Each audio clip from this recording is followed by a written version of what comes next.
Hello, I'm Severn Suzuki speaking for ECHO, the Environmental Children's Organization. We're a group of 12 and 13-year-olds trying to make a difference. Vanessa Suddy, Morgan Geisler, Michelle Quigg, and me.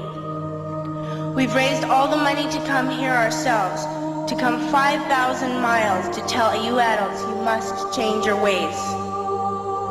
Coming up here today, I have no hidden agenda. I am fighting for my future. Losing my future is not like losing an election or a few points on the stock market.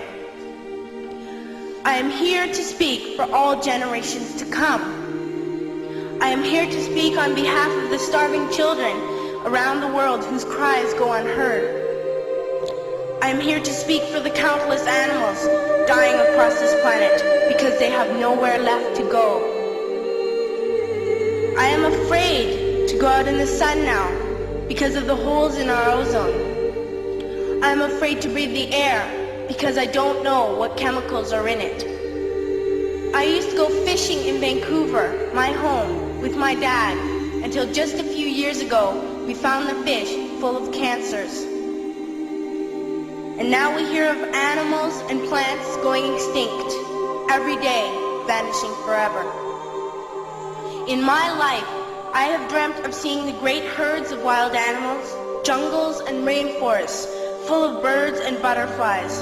But now I wonder if they will even exist for my children to see. Did you have to worry of these things when you were my age? All this is happening before our eyes, and yet we act as if we have all the time we want and all the solutions. I'm only a child and I don't have all the solutions. But I want you to realize neither do you. You don't know how to fix the holes in our ozone layer. You don't know how to bring the salmon back up a dead stream. You don't know how to bring back an animal now extinct. And you can't bring back the forest that once grew where there is now a desert. If you don't know how to fix it, please stop breaking it. Here, you may be delegates of your government, business people, organizers, reporters, or politicians, but really, your mothers and fathers, sisters and brothers, aunts and uncles, and all of you are someone's child. I'm only a child, yet I know we are all part of a family, 5 billion strong, in fact, 30 million species strong. And borders and governments will never change that. I'm only a child, yet I know we are all in this together and should act as one single world towards one single goal. In my anger, I am not blind, and in my fear, I am not afraid of telling the world how I feel. In my country, we make so much waste. We buy and throw away, and yet northern countries will not share with the needy. Even when we have more than enough, we are afraid to share. We are afraid to let go of some of our wealth. In Canada, we live the privileged life, with plenty of food, water, and shelter. We have watches, bicycles, computers, and television sets. The list could go on for 2 days. 2 days ago, here in Brazil, we were shocked when we spent time with some children living on the streets. This is what one child told us. I wish I was rich. And if I were, I would give all the street children food, clothes, medicines, shelter, and love and affection. If a child on the streets who has nothing is willing to share, why are we who have everything still so greedy? I can't stop thinking that these are children my own age, that it makes a tremendous difference where you are born.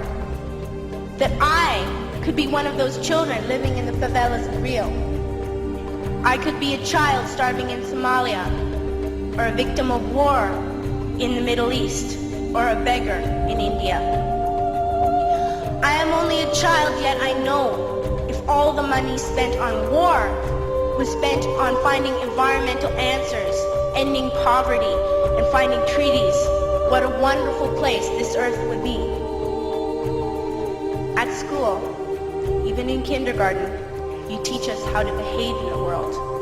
You teach us not to fight with others, to work things out, to respect others, to clean up our mess, not to hurt other creatures, to share, not be greedy.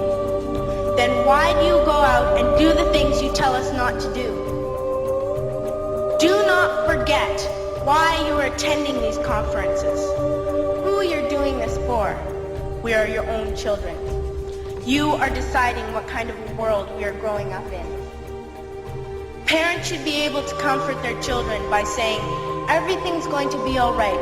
It's not the end of the world, and we're doing the best we can. But I don't think you can say that to us anymore. Are we even on your list of priorities? My dad always says, you are what you do, not what you say. Well, what you do makes me cry at night. You grown-ups say you love us, but I challenge you, please, make your actions reflect your words. Thank you.